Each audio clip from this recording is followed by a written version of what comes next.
اعوذ باللہ من الشیطان اللعین الرجیم بسم اللہ الرحمن الرحیم وبہ نستعین وہو خیر معین رب اشرح لی صدری ویسر لی امری واحلل عقدۃ من لسانی یفقہوا قولی۔ سامعین کرام، کھانے پینے کی چیزوں کے احکام بیان کیے جا رہے تھے۔ درس فقہ کا جو یہ سلسلہ آپ کی خدمت میں پیش کیا جا رہا ہے، اس میں آج آپ کی خدمت میں 2594 یعنی 2594 نمبر کا مسئلہ پیش کیا جائے گا۔ اب تک کے مسائل کے اندر اس بات کا بیان کیا جا چکا کہ کھانے پینے کی چیزوں کے اندر ایک وہ چیزیں ہے کہ جس کا تعلق ذبیحے سے ہے، جانور کو ذبح کرنے سے، تو کون سا جانور حلال ہے، کون سا جانور حرام ہے۔ اس کے بعد خود حلال جانور کے اندر کون سے اجزاء حلال ہے اور کون سے اجزاء حرام ہے۔ پھر آگے گفتگو ہوئی کہ جانوروں سے ہٹ کر کچھ اور چیدہ چیزیں بھی ہے کہ جن کے بارے میں یہ سوال اٹھتا ہے یا انہیں کچھ لوگ کھاتے ہیں کہ جبکہ ان کا کھانا جو ہے وہ مشکوک ہے، مثلا مٹی۔ تو کیا ہر طرح کی مٹی کھائی جا سکتی ہے؟ اس سلسلے کے اندر بھی تفصیلی طور پر پچھلے درس کے اندر بیان ہو چکا۔ اب اس کے بعد اگلا مرحلہ تھا، کچھ اس طرح کی چیزیں ہوتی ہے معاشرے کے اندر، خاص طور پر گاؤں کی زندگی کے اندر ایسے پیش آ جایا کرتی ہے کہ جانور جو ہے ان کے ساتھ اگر غیر فطری کام کیا جائے تو ایسی صورت کے اندر وہ جو جانور ہے کہ جن کے ساتھ بدفعلی کی جائے، ان کا گوشت یا ان کا دودھ، اس سلسلے میں اور خود اس جانور کی اگلی نسل کے بارے میں کیا احکامات ہے اس کا تذکرہ کیا گیا۔ اب بات ہو رہی ہے جو آج کا مسئلہ اسپیسیفکلی کہ بکری کا بچہ ہے، مثال کے طور پہ جنگل میں رہتا ہے یا جنگل میں نہ بھی رہتا ہے مگر جنگل سے قریب کے علاقے میں ہے، اور وہاں پر وہ جا کر سورنی کا دودھ پی لیتا ہے، اور اب یہ جو دودھ پی رہا ہے یہ اگر اتفاقی طور پہ ایک دو دفعہ کا واقعہ ہو تو ٹھیک ہے، اتنی مشکل نہیں ہے، لیکن اگر اتنی مقدار میں دودھ پی لیا کہ جس کے بعد اس بکری کے بچے کی جو نشو و نما ہے، اس کا جو گوشت ہے، اس کی جو ہڈیاں ہیں، وہ خود گویا قوت پا کر اسی سے تشکیل ہو گئی، تو یہ مکمل طور پہ جو ہے وہ یہ بکری حرام ہو جائے گی اور اس کی نسل بھی حرام ہو جائے گی۔ یعنی اب اس کا مطلب یہ کہ آگے بھی اس کی نسل جو ہے وہ قابل استعمال نہیں ہوگی، اور اگر اس مقدار سے کم پیے کہ گوشت اور اس کی ہڈیاں اس سے نشو و نما نہ پائے تو ایسی صورت میں احتیاط واجب کی بنا پر اس کا استبراء کیا جائے گا۔ اب یہ جو استبراء کا لفظ ہے، یہ وہ لفظ ہے کہ جو بہت سی مرتبہ مسلمانوں کے درمیان یا مسائل پر عمل کرنے والوں کے درمیان استعمال ہوتا ہے، مگر اس کے معنی جو ہے وہ صحیح سمجھے نہیں جاتے۔ استبراء مطہرات کی ایک قسم ہے،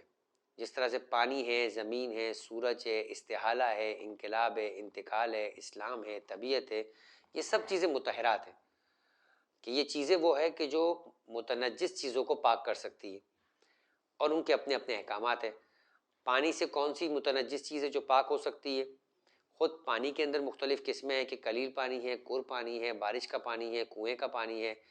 ہر پانی کی اپنی خصوصیت ہے پاک کرنے کے اعتبار سے۔ سورج سے کون سی متنجس چیز ہے جو پاک ہو سکتی ہے، اور جو ہو سکتی ہے اس کے لیے بھی کیا شرائط ہے۔ اسی طرح سے ایک استبراء بھی مطہرات کے فہرست کے اندر ایک عمل ہے اور ایک طریقہ کار ہے کہ جس کے ذریعے سے کچھ متنجس چیزیں پاک ہو سکتی ہیں، اور استبراء سے مراد ہے کہ وہ حیوانات کے جو حلال گوشت ہو اور وہ انسانی نجاست کھانے کے عادی ہو جائے، تو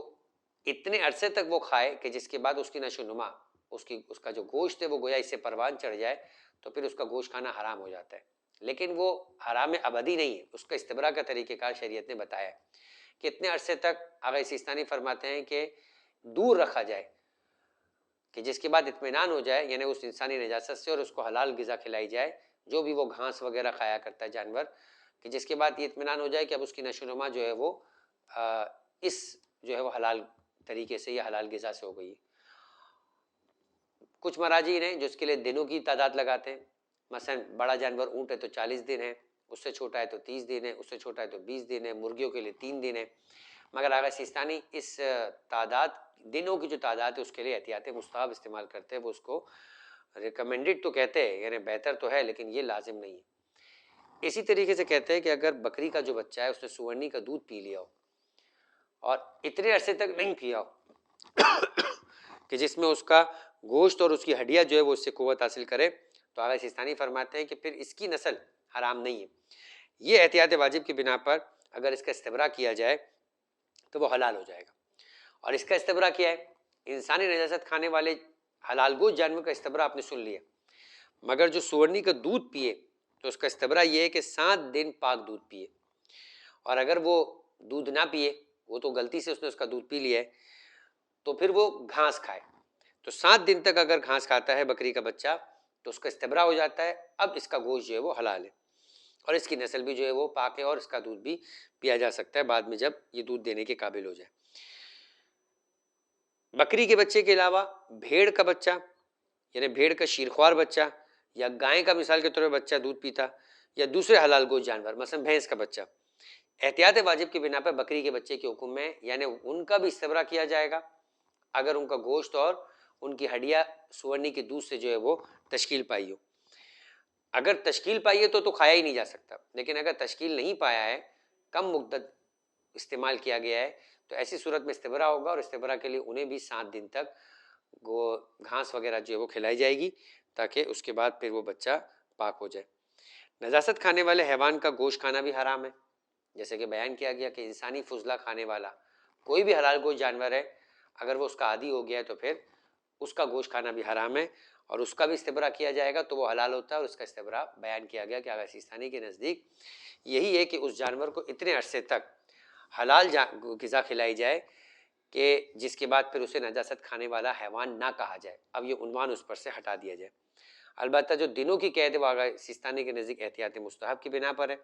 جیسے اونٹ کے لیے 40 دن ہے، گائے بھینس کے لیے 20 دن ہے، بھیڑ کے لیے 10 دن ہے، مرغابی کے لیے 7 یا 5 دن ہے، اور مرغی کے لیے 3 دن ہے، لیکن یہ سارے جو دنوں کی قید ہے وہ احتیاط مستحب کی بنا پر ہے۔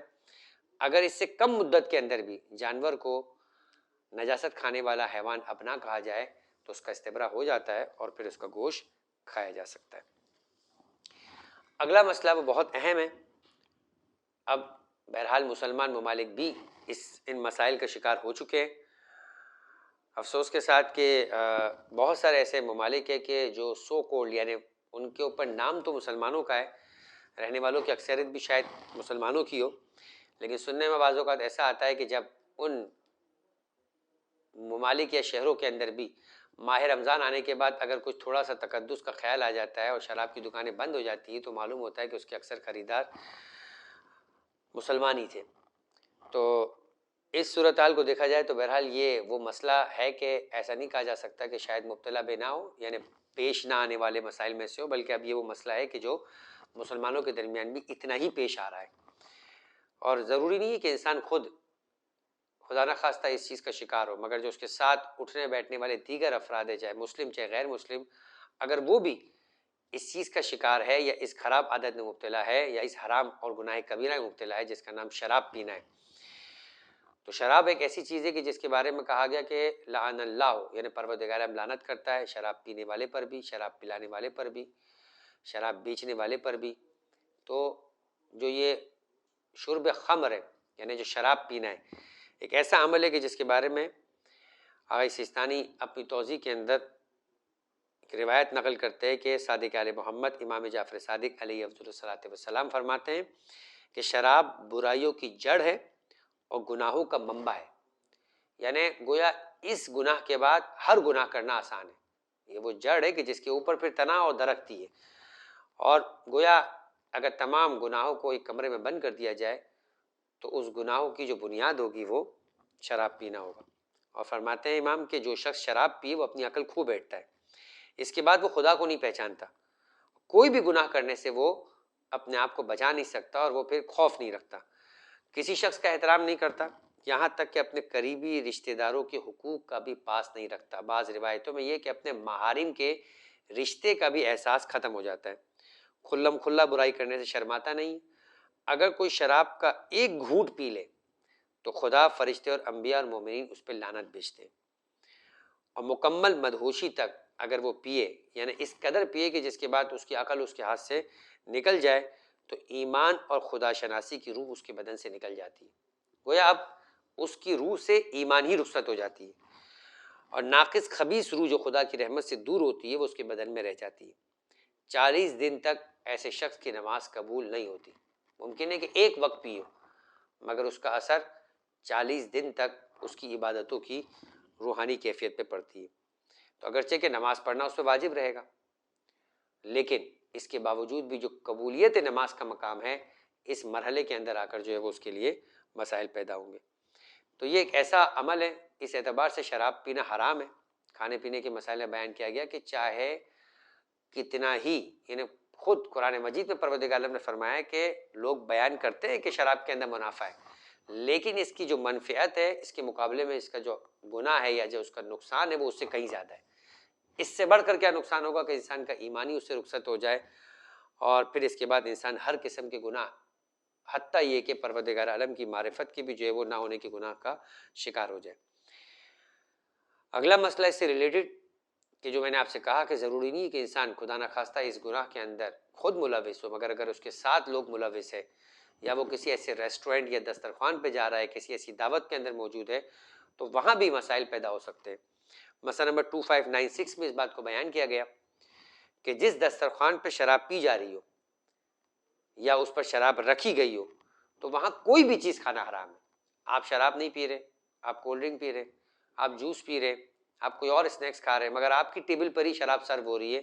تو آپ اس ٹیبل پر کھانا ہی نہیں کھا سکتے، کھانا کھانا آپ کے لیے حرام ہے۔ اسی طرح سے کھانا تو اگلا مرحلہ ہوگا،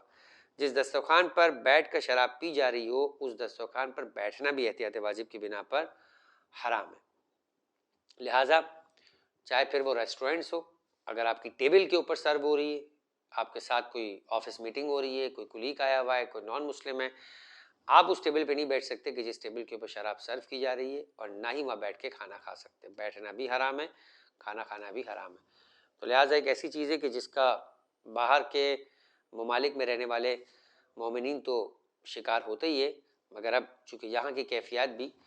مسلمان ممالک کی ایسی ہوتی جا رہی ہے تو اس سلسلے کے اندر اپنے بچوں کی تربیت اور اپنی خود تربیت میں خاص ان چیزوں کا خیال رکھنا چاہیے، کیونکہ یہ وہ چیز ہے کہ جو بالآخر آہستہ آہستہ جب ایک چیز حرام ہے تو اپنے اثرات بھی اپنے ساتھ لاتی ہے۔ آج کا آخری مسئلہ جس کے ساتھ ہماری کھانے پینے کی چیزوں کے احکام کے سلسلے میں بیان کردہ مسائل کا چیپٹر ختم ہو جائے گا۔ مسئلہ نمبر 2597، اور اس کا تعلق اب کسی چیز کے حلال یا حرام ہونے سے نہیں ہے، ایک کلی معاشرتی ذمہ داری ہے، اور وہ حالات کے جو آج کل پیش آ رہے ہیں، اور کہا جا سکتا ہے کہ دن بدن ساری دنیا کے افراد اب ان چیزوں کا مسائل و شکار ہوتے جا رہے ہیں۔ انفلیشن ہے، بھوک ہے، مسائل ہے، جنگ ہے، تو ہر مسلمان پہ واجب ہے کہ اپنے اڑوس پڑوس کی جانب اس کی نگاہ ہو، صرف اپنے ذاتی مسائل، اپنی خود غرضی میں، اپنی زندگی بنانے کے اندر، اپنے اہل و عیال کے اندر ہی مبتلا نہ رہے، بلکہ آس پاس میں مسلمان اگر بھوکا ہے یا پیاس سے جہاں بلب ہے تو اس پر واجب ہے کہ اسے روٹی اور پانی دے کر اس کی جان بچائے، بشرطے کہ اس کی وجہ سے خود اپنی جان ہلاکت میں نہ پڑتی ہو۔ پہلے انسان پر اپنی جان بچانا واجب ہے، لیکن جہاں اپنی جان بچانے کی حد تک اس کے پاس وسائل ہو تو اس کی ذمہ داری بنتی ہے کہ آس پاس میں اگر اڑوس پڑوس کے اندر کوئی مسلمان ہے اور وہ کسی تکلیف میں مبتلا ہے، خاص طور پہ بھوک کی، جس کی وجہ سے یا وہ مر جائے گا یا ہلاک ہو جائے گا یا اس کے بچے اس طرح کی کیفیت میں ہیں، تو حکم ہے کہ پھر وہ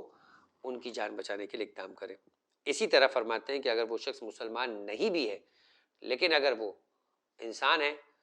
اور وہ ہلاک ہو جائے گا تو پھر ایک عام انسان کا قتل بھی جائز نہیں ہے، اس کی جان کو بچانے کے لیے بھی کوشش کرنی چاہیے۔ اسی کے ساتھ اپنی گفتگو آج کی حد تک ہم تمام کرتے ہیں۔ وما علینا الا البلاغ۔